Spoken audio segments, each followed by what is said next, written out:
to Steno Court. It's time for your daily dose of legal dictation. We are focusing on clarity and flow today. So, deep breathe, stay calm, and let's get into the matter. 3, 2, 1. Start. It is true that in the instant case there is no agreement available on record to indicate that the purchase was made for the purpose of export stop. In the absence of the said document, it is not possible to specifically state as to whether it was clear that the sale or purchase between the parties, etc., the dealer and the purchaser was inextricably linked with the export of goods. Stop.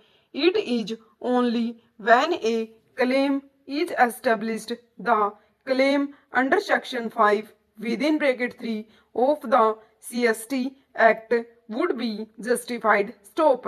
At the time of auction sale, when the appellant purchased the tea from the dealer, there is nothing on record to show that a definite stand was taken by the purchaser that the purchase of tea was for the purpose of occasioning an export for which an agreement has been entered into. Stop.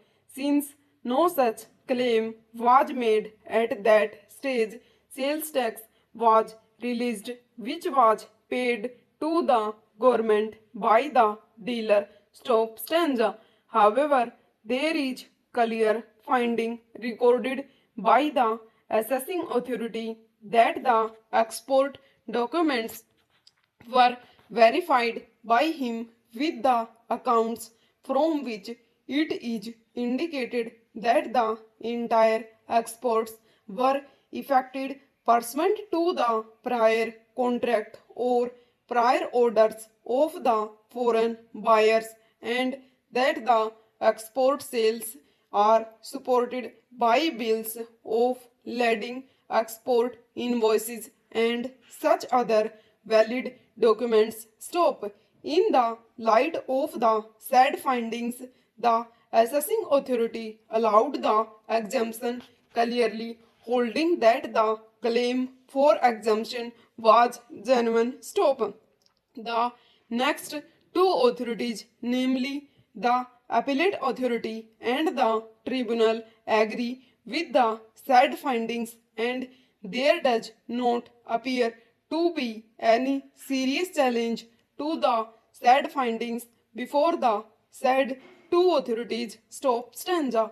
So far as the refund is concerned, the assessing authority, the appellate authority, as also the appellate tribunal have clearly recorded a finding that when a dealer has paid the tax in excess of what is due from him, it has to be refunded to the dealer in as much as the dealer is entitled to receive a refund if tax is paid in excess of what was due from him. Stop.